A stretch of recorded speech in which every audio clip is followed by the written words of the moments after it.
people attend. On Wednesday, as a kind of pregame, they hold small lab sessions. About 4,000 people attend these, and there are usually close to 100 different sessions you can choose from.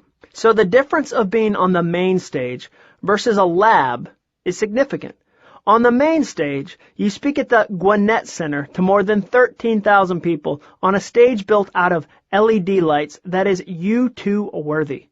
In the lab, you speak to at best a few hundred people in a conference room in an adjacent building that may have held a luncheon for Atlanta tax attorneys the day before. The main stage is an admirable goal, and having spoken at 3 labs in the past 2 years, it is one a few of my friends have wanted me to have achieved already. Meant as a compliment, as a go get 'em tiger, you're good enough to speak on the main stage, those words often get a little twisted in my head. What I hear when people ask me about the main stage is, what's wrong with you? Why haven't they asked you to speak on the main stage yet? Speaking at a lab is a failure. Didn't you already speak at a bunch of labs? If you're not careful, you're going to get stuck at lab level, and they'll never see you as a main stage guy.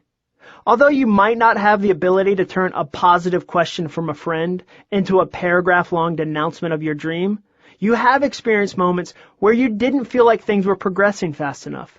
You've tasted a bit of the dream and thought, this is it. It's go time. I'm throwing caution to the wind. I completely agree with you. This is the march to the main stage. We need to get going. There are tons of really amazing things to do.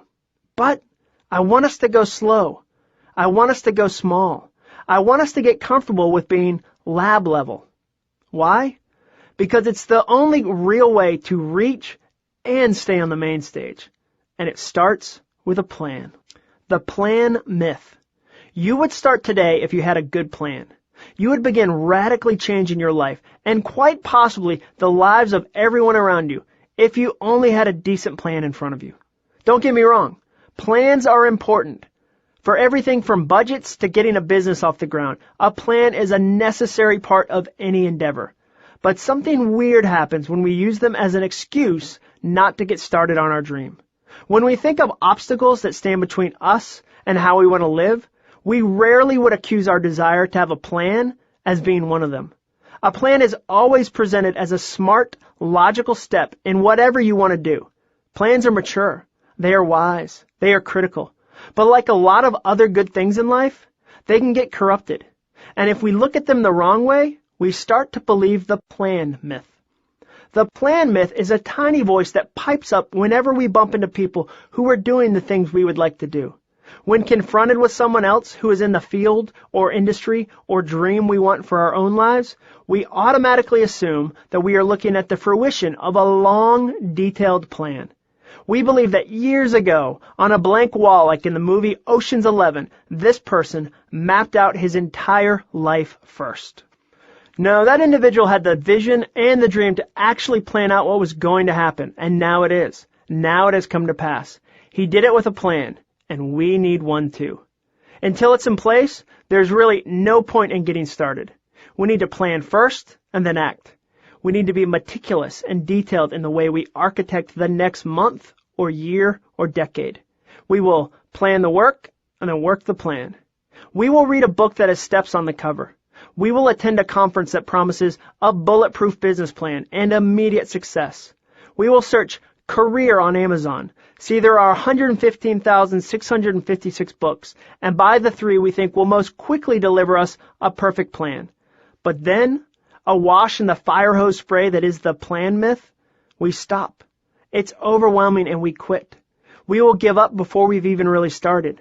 Why? Because plans are challenging, and it's difficult to try to reduce to steps the actions that take us from ordinary right now to extraordinary later. Where do you even start? Furthermore, in what format should the plan be? Should it be large and graphic, sprawling across our walls at home, or detailed and quiet, confined to an Excel spreadsheet? So we freeze, we pause, and we get stuck. But here's a secret, something I found a little surprising. The most successful people in the world often didn't start with a detailed plan. The most dramatic stories, the inspirations that move our hearts and our minds, are not born from people who mechanically followed the orchestrated steps of a plan. All too often, the stories that grip us, are the lives where someone lived with passion long before they lived with a plan. Malcolm Gladwell, the best-selling author of books like Blink and The Tipping Point, discussed this one time. In a speech, he admitted, "I didn't plan or predict the success of Tipping Point. It took him a long time to get to that point. We might see the success and think Gladwell just laid out the steps carefully and then executed them, but he didn't. If that had been the case, he would have planned that success a long time ago. Why wait until you're in your 30s or 40s? Why not just become hugely successful right away? If plans guaranteed success, we would all plan to have it much earlier in life. A soccer player would never say, 'I scored that goal because I had a detailed plan.' He wouldn't say, 'You know how that corner kick came at me in that arc, and the defender timed his jump too early, and a late spring breeze made the ball rise at the last second, and the sun made the goalie lose it because of where he was standing? I planned that. That's why I was able to bounce it off the perfect part of my head into the only unreachable corner of the net.' No one would say that. No one could. So why then do we buy the plan myth when it comes to other areas of life? How can we possibly believe that there are too many variables in a soccer goal, but not so in life? Surely the average day carries more variables than the average soccer game. There are only 22 players on a soccer field. You might interact with hundreds of people today. Each one of those people adds an element of the unexpected to your day. Plan all you want, but you'll never be able to script every detail. That's not to say plans can't be great. They can. That soccer player planned his training. He planned his field position. He planned what type of strike he would make if the ball happened his way. He planned a lot of different things. But the plans didn't prevent him from acting. They gave him direction in acting. Don't let the plan myth paralyze you. A plan is not the first thing you need. Often, it is the third. The first thing you need is a passion. Like Malcolm Gladwell's unquenchable curiosity to explore the unexpected relationships between things. You need a passion that will drive you forward. You need a love, a hope, a dream that is yours. This is the first thing you need. Your why, as Simon Sinek suggests. The thing you've recovered. The second thing you need is practice. You need to try what you're interested in. You need to dip your foot in the water. You need to visit stores like the one you want to open. You need to read blogs like the one you want to start.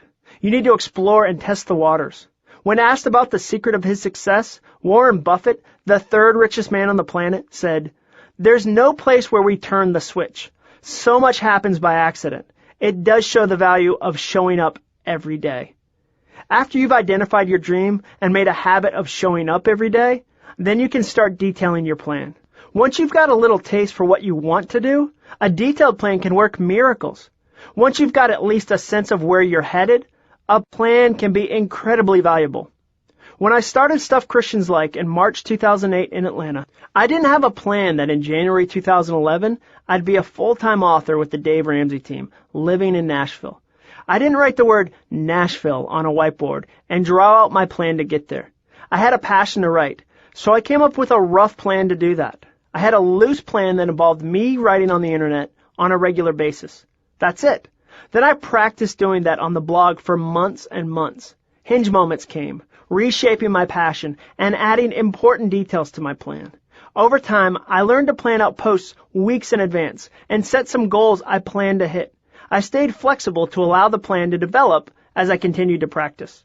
I once heard Involution.com's Kenny Rubin ask, "Why do we make our most important plans and decisions at the point in the project when we have the least amount of information?" His point was that we are at our most ignorant about what the future holds in a project on the first day. We don't know what obstacles or opportunities lie ahead. We often have the least amount of intel on what might happen. Still, we tend to lock ourselves into elaborate plans and then suffer the consequences later when circumstances refuse to cooperate. He illustrated his point by telling a story about his friend, an extreme skier. Rubin asked his friend if he planned his entire run from the top of the mountain. The friend told him he didn't. He planned about 4 moves out at a time. By the time he made it to his 4th move, he could see the terrain differently. There'd be a rock face he couldn't see from the top, or the light would have changed, and he could see ice in a different way now. The conditions radically changed by the time he got to the 4th move. So his plan did too. The conditions of your dream will change as quickly as that mountain face. New opportunities will come into view. Unexpected obstacles will arise, and while your passion will remain the same, your plan has to be flexible enough to accommodate them. This isn't just true of sarcastic blogs and extreme skiers. This principle works for people who want to build multi-million-dollar businesses too.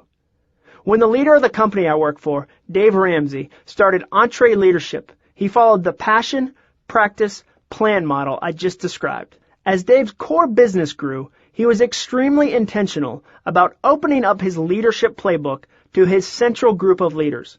He was passionate about pouring that experience into them. Once things really started moving in the company, other team members started asking questions about the whys of how Dave led the business. So he started teaching the whole team these EntreLeadership, part entrepreneur, part leadership principles. In one of his weekly training sessions, Dave looked up and noticed that he didn't recognize half the people in the room.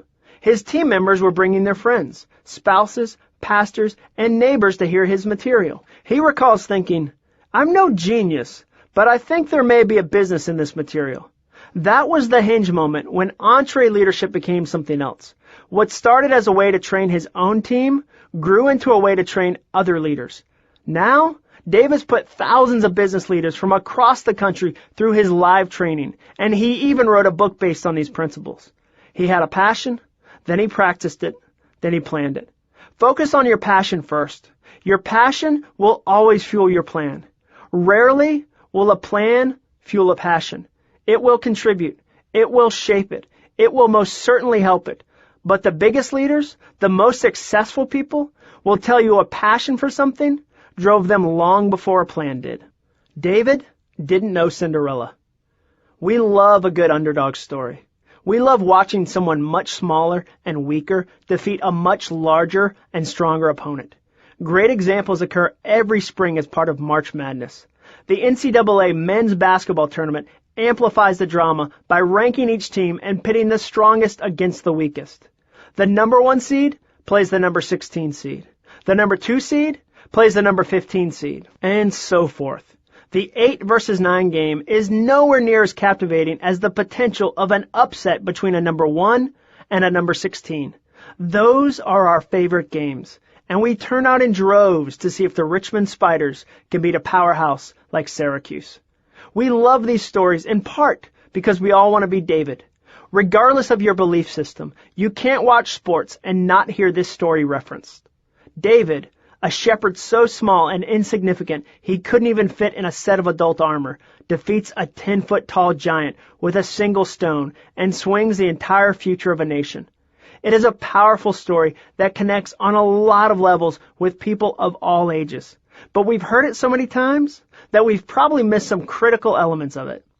We miss them because we get that story all tangled up with the Cinderella story. Both stories are often trotted out by sportscasters. In the same sentence they will say, "This game is a classic David versus Goliath. Samford University is a real Cinderella story." The two stories get wrapped up together into one homogenized underdog metaphor. Longshot goes up against the impossible odds and somehow wins. Beautiful story. The end. It makes for a great story, but when applied to real life, our desire for an underdog story quickly falls apart. There are a number of ways the David and Goliath story is very different from Cinderella, and they impact the way your dream is probably going to unfold. The hinge moment for Cinderella, a story of a young woman who falls in love with a prince and escapes her evil stepmother, is the ball. Wearing clothes given to her by her fairy godmother, Cinderella attends the king's gala event and dances with the prince. They fall in love, but she must leave by midnight. He is left holding a single glass slipper and a heart full of questions. The next day, one of the king's men comes to Cinderella's house in search of the mysterious girl. He slips on the glass slipper. They realize it is her. She marries the prince, and they live happily ever after. Kisses, hugs, the first step toward running the eventual Disney princess cartel is in place. The end. It's a sweet story, but it's also incredibly quick and easy. Cinderella may have spent years laboring under an evil stepmother, but after her hinge moment, things happen for her almost instantly. This is not David's story, which is a better frame of reference for the path you should expect when chasing your dream job. David might not have had an evil stepmother like Cinderella, but his dad, Jesse, showed him about as much love. When a prophet came to find the new king from among the sons of Jesse, David's father didn't even invite him in from the fields. Cinderella wasn't invited to the king's ball, and David wasn't invited to be king. But the similarities between the two stories start to break down there. Like Cinderella, David was deemed royalty soon after. But unlike Cinderella, David did not take his place for a long time. When the prophet Samuel couldn't find a king among David's many brothers, he asked Jesse if there was another son. David was soon anointed to become the king of Israel. It was a powerful moment. It was a life-changing moment. And then David returned to shepherding for several years. Hold up. Cinderella didn't sweat for years after her glass slipper moment. She was a princess in a matter of days. David was back to being a shepherd the next day. Maybe the same day. How long can it take to pour some oil on a kid's head? Regardless of being anointed as the king, he immediately returned to the solitary life of sheep and big skies and big dreams, with oil on his head, but a simple staff in his hand. It would be years before he'd ascend to the throne. He didn't hit main stage right away. Cinderella's hinge moment is about as dramatic as you get.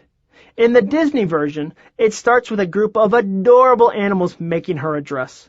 Mice literally band together to do a kind of Project Runway moment for her, but her stepsisters ruin it. They rip her dress up and mock her for thinking she could go to the ball. Into that moment steps a fairy godmother. She turns a pumpkin into a carriage, gives Cinderella a magical dress, and saves the day. The moment is glittery and loud like a Mariah Carey video. Cinderella goes to the ball, instantly wins over the prince, and they fall in love. Big drama, big fireworks, big finish. And that's how we want our dreams to go down. We don't just want Catalyst to call us and offer us a chance to speak at a lab to 45 people. We want an invite to speak on the main stage to 13,000. We don't want a local store to order 10 of the crafts we make. We want Walmart to call and order 10,000. We want Cinderella. We tend to get David. His story continues with Israel fighting a battle against the Philistines. The entire nation of Israel was terrified. A giant named Goliath taunted them from across enemy lines. When David arrived on the scene, his brothers mocked him. In a very stepsister moment, they tore him down and berated him for being there. That was David's big moment, another hinge moment, his version of the ball. Surely he was there for some dramatic reason. Surely his journey to that moment had started with something miraculous happening, like a pumpkin carriage and a bunch of singing, sewing sheep. But do you know why David was there that day? Do you know what he was doing when he encountered Goliath? He was delivering lunch to his brothers. The anointed king, the boy with God's hand on him, the future leader of Israel, was delivering sandwiches. I don't technically know if they were sandwiches. They were probably falafels, but that's beside the point. He wasn't attending a royal ball in a magical carriage, wearing curiously comfortable glass slippers. He didn't experience a wave of pomp and circumstance that propelled him into a magical moment. He brought lunch, something that was common for the youngest brother who was too young to do the real work on the front lines.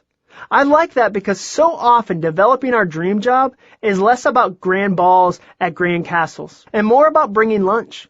It's a process of doing small but necessary things over and over again and letting the momentum build instead of getting decked out by a fairy godmother and being escorted to prominence in a blinged out carriage. I want to speak on the Catalyst main stage. I want to speak on platforms even bigger than that. But I know I need to do a lot of little things before I stand before Goliath. I want quiet big moments long before I have loud big moments. I want to have 2 people show up to one of my events and deal with the awkwardness of that before I try to lasso the moon. Not because I'm humble, something I have rarely been accused of. I just want to get great before I step onto a Goliath-sized playing field. I don't want to wow 100 people in an audience of 13,000. I want to reach all 13,000. You should too. Right now, the size of your dream probably outweighs your ability by at least tenfold. That's not a bad thing. I love that you've got a big dream right now. I love that you've got your own personal version of the Catalyst main stage. I think that's important. I just don't want you to get lost chasing a Cinderella story when what leads to a true happily ever after experience is a David story. Start small, start slow, get better along the way, and enjoy the gift of making many of your early mistakes without a major audience. Enjoy the gift of invisibility. Seth Godin clarifies this idea in his book, The Dip, when he quotes Sergey Brin, the founder of Google, about their early strategy. We knew that Google was going to get better every single day as we worked on it, and we knew that sooner or later, everyone was going to try it. So our feeling was that the later you tried it, the better it was for us because we'd make a better impression with better technology. So we were never in a big hurry to get you to use it today. Tomorrow would be better.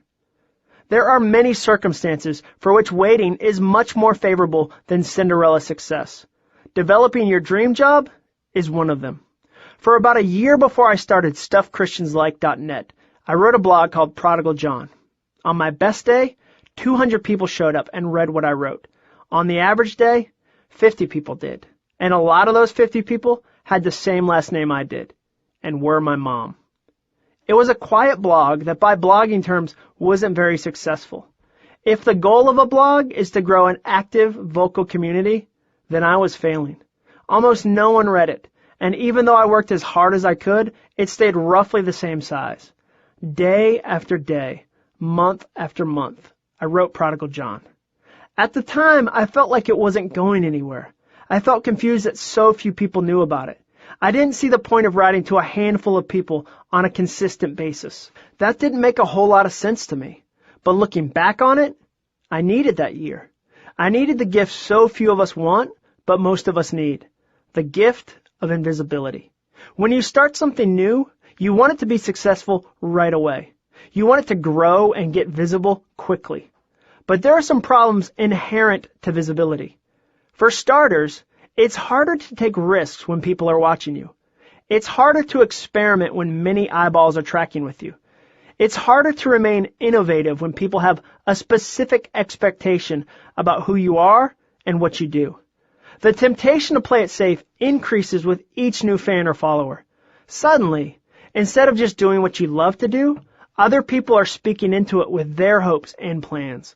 People tend to get safe and small in the spotlight. Your honesty also seems inversely proportionate to the size of your audience. Your willingness to be open shrinks in proportion to the growth of your crowd. It's not that difficult to be transparent to a group of 10 readers. You realize that if you say something they don't like and they all stop supporting your dream, you can always start over. But if you've got 4,000 people buying your product or using the services of your company, you now have 4,000 reasons to keep things polished and pretty. Let's think about this whole honesty thing. It's the reverse of every Jerry Bruckheimer guy goes on a revenge streak movie. The tagline for those is usually something like, "The most dangerous man in the world is the man who has nothing to lose." The opposite of that, especially if you get some attention and visibility for your dream early on, is the safest man in the world is the man who has everything to lose. It's true. One of the costs of notoriety is safety. Anonymity allows you to make big, gross mistakes without everyone watching. Anonymity is the best creative lab because you've got nothing to lose. Anything is possible. Anything is on the table. There are no expectations to miss, no fans to disappoint, no follow-up fears. That's why famous writers are so terrified to follow up on success. I've heard mega best-selling authors confess that when they sat down to try to write their next book, they were overwhelmed with fear. The expectations, the hope that they would recreate the success of that first book, that they would catch lightning in a bottle again, were so high that they almost crippled them. You don't have that same issue if you are invisible and anonymous. You're free. As long as you are invisible, you have what Justin Bieber and Martha Stewart and LeBron James will never have again. The freedom to make mistakes on your own. That might not seem like much. That might seem more like a punishment than a gift sometimes. But it's true. Being out of the public eye is the perfect opportunity for you to get better at what you do before you go really big. I know that, culturally speaking, we often refuse to see invisibility as a gift. The sad thing is that you often don't learn that until it's too late. Eminem knows this. I read an article in a magazine about his return to the top from a battle with drug addiction. The article mentioned that one of the things he likes to do is drive back to the small house he grew up in, sit slouched in his car so people can't tell it's him, and reminisce about a time when life was simpler. He says, "It may sound corny, but I'll go by and try to remember how things were when we were in those houses. As time goes by, you might get content and forget things." He's concerned about losing that part of his life, that drive, now that he's no longer invisible and connected to that same hunger. You might never be Eminem, but someday, I promise you, you will treasure and value this time when your dream job was just a dream. A time when you were invisible and able to make big mistakes without big embarrassment. A time when things were simple and the canvas wasn't surrounded by thousands, even millions of onlookers awaiting each brushstroke. I think you're going to do great things. I think you probably already have, and having visibility is going to give you so many opportunities invisibility never could. But don't see invisibility as a punishment or a failure. See it as a gift. See it as something fleeting that is worth cherishing while it's still around. Don't rush through the one chapter that celebrities like Eminem long to stay connected to. Stay dangerous, stay bold, and for longer than you probably want to, stay invisible. Just to go off the script for a minute, I had an event that I put together. It was my first meet and greet, and it was at Catalyst in 2008. And I just asked them, can I use one of your rooms to have my fans come meet me in? And I was wildly drunk on my own ego and kind of awesomeness. And I thought there would be hundreds of people there. And so I printed up a bunch of quizzes on pieces of paper because I thought, not everybody will be able to bask in my awesomeness all at once. So for the people that are waiting in line, they'll have a quiz to fill out. And I was going to give everybody Skittles because I had an inside joke on the site about Skittles. And because it was around Halloween, it was easy to get the little bags for trick-or-treating. And so I had my wife get bags and bags. And she'd come home and I'd say, no, we need more Skittles. The crowd's going to be bigger, more Skittles. So I brought like 40 pounds of Skittles. I talked my in-laws into it, and they printed up 1,000 Stuff Christians Like stickers. And I set everything up in this room. And I was in that room for 90 minutes, and 2 people came. And one of them was a friend who just came to encourage me. So one person came, and it was a complete and utter failure. But I'm so glad to have had that experience at a time when the platform was so much smaller. And I got to make mistakes like that and learn from mistakes like that and ultimately share the story of mistakes like that with other people because at the time I had the gift of invisibility. And that was so much better because my platform was small enough for me to take risks like that and do silly things like that without it costing me much. Get comfortable in Nebraska. My friend Rachel is just starting to chase her dream job. She wants to travel the country, speaking about finances to her generation of high school and college students. Her dad is Dave Ramsey, and he's built an incredibly large platform, doing the same for millions of people through his radio program. Rachel grew up watching him and learning the ropes. Now, at the age of 22, she's starting to get her own opportunities to speak to her own audience. And fortunately, it's going slowly. I talked to her about that one day. A van full of us were riding back from a sold-out event in Orlando that her dad had done in front of 9,000 people. It was a beautiful fall day there, and the energy of the experience was electric. And 24 hours later, Rachel would be in Nebraska. In the middle of November, she would be flying to rural Nebraska to speak to 30 people. And when we face moments like that, it's easy to get discouraged. Nobody comes to your event. Nobody